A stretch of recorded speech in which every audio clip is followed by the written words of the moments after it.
Let's make quick comment. नमस्कार, मैं हूँ Rakhi Jain. Let's make quick comment में आपका स्वागत है। आज बात करेंगे बिहार के उस नए प्रयोग की जिसने पुराने राजनीतिक समीकरणों में हलचल तो जरूर मचाई है, लेकिन क्या ये लहर जमीन तक पहुंची है या सिर्फ सोशल मीडिया का शोर है? बात कर रहे हैं प्रशांत किशोर और उनकी पार्टी जनसुराज की।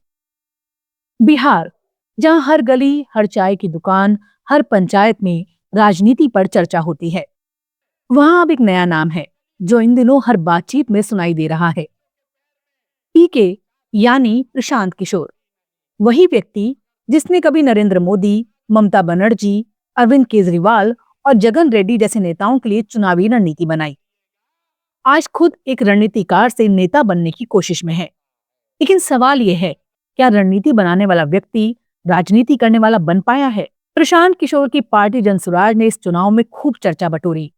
उनकी पदयात्रा, तीखे भाषण और जमीनी मुद्दों पर ध्यान, सबने उन्हें सुर्खियों में बनाए रखा। वो लालू यादव, तेजस्वी यादव, नीतीश कुमार और नरेंद्र मोदी सब पर हमलावर रहे। उनकी भाषा में गुस्सा था, आत्मविश्वास था और कभी-कभी एक हल्का सा अहंकार भी, जैसे वो अकेले सच बोल रहे हों और बाकी सब बेईमान हों। यही बात उनके समर्थकों को आकर्षक भी लगी और विरोधियों को चुभने वाली भी। लेकिन जब चुनाव का वक्त आया, तब तस्वीर कुछ बदली। जनसुराज के पास ठोस संगठन नहीं था।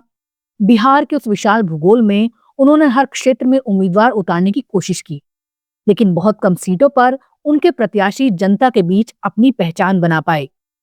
यही वो जगह थी जहां रणनीति का अनुभव न होने की कीमत पार्टी को चुकानी पड़ी। प्रचार और भाषण में जो ऊर्जा थी, वो टिकट वितरण और संगठन निर्माण में नजर नहीं आई।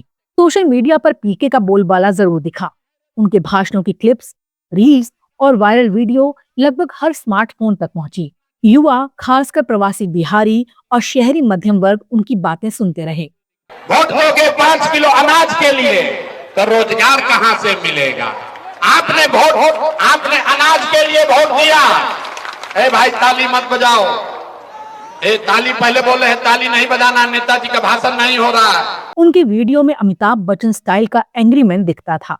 वो सिस्टम से लड़ने की बात करता है, लेकिन राजनीति सिर्फ संवाद नहीं, संगठन भी मानती है। बिहार जैसे राज्य में जहां हर पंचायत में जाति और स्थानीय समीकरण निर्णायक भूमिका निभाते हैं, वहां सिर्फ एक करिश्माई चेहरा काफी नहीं होता।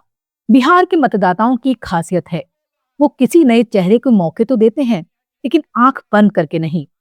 वो नेता का वजन उसकी जड़ों से मापते हैं और यही जनसुराज की सबसे बड़ी चुनौती है। उनकी जड़ें अभी बहुत उथली हैं। इस चुनाव में प्रशांत किशोर का असर क्या है? कह सकते हैं विचारों में असर है, वोटों में सीमित असर है। उन्होंने बिहार की राजनीति में विमर्श बदला है। रोजगार, पलायन, शिक्षा, स्वास्थ्य, इन मुद्दों को उन्होंने एक बार फिर केंद्र में लाकर खड़ा किया है। वो युवाओं में बदलाव की उम्मीद जगाने में सफल हुए हैं, लेकिन जमीन पर यह उम्मीद अभी वोटों में नहीं बदली दिखती। उनके समर्थक कहते हैं कि बम्पर वोटिंग बदलाव का संकेत है। वोटिंग के आंकड़े को वो इस तरह पेश कर रहे हैं जैसे जनता अब पुरानी सरकारों से ऊब चुकी है। प्रशांत किशोर का दावा है, इतनी वोटिंग सरकार बचाने के लिए नहीं, बल्कि बदलने के लिए होती है। ये दावा जितना आकर्षक लगता है, उतना ही राजनीतिक जोखिम से भरा भी है। कई राजनीतिक विश्लेषक मानते हैं कि प्रशांत किशोर को 243 सीटों पर उम्मीदवार उतारने की जगह 40 से 50 सीटों पर फोकस करना चाहिए था। इससे न केवल वो अपनी ताकत दिखा सकते थे, बल्कि भविष्य में किसी गठबंधन या सत्ता वार्ता में एक ठोस स्थिति में भी रहते। लेकिन एक रणनीतिकार के रूप में उन्होंने खुद वही गलती की जिससे उन्होंने दूसरों को बचाया था, अति आत्मविश्वास। उनका सोशल मीडिया मैसेजिंग शानदार है, लेकिन सोशल मीडिया बिहार के हर गांव तक अभी नहीं पहुंचा। जहां इंटरनेट की पकड़ है, वहां उनका नाम है, लेकिन जहां सड़क, शिक्षा और राशन का सवाल है, वहां जनता अब भी उसी से उम्मीद रखती है जो दशकों से उसकी चौखट पर आता है, चाहे वो एनडीए हो या महागठबंधन। इस बार जनसुराज चाहे ना जीत पाए, लेकिन उसने एक नया विमर्श जरूर गढ़ा है कि बिहार अब विकास, रोजगार और शिक्षा पर भी बात सुनना चाहता है, और यही इस पूरे अभियान की असली जीत है। बदलाव के बीज बो दिए गए हैं, अब देखना यह है वो जमीनी सियासत की कठोर मिट्टी में अंकुरित होते हैं या सोशल मीडिया की लहर में ही बह जाते हैं। लेट्स माइक क्विक कमेंट में फिलहाल इतना ही। देखते रहिए, सुनते रहिए लेट्स माइक। नमस्कार। It's time for news. It's time for more than radio. Presenting the first radio news app, Let's Mic.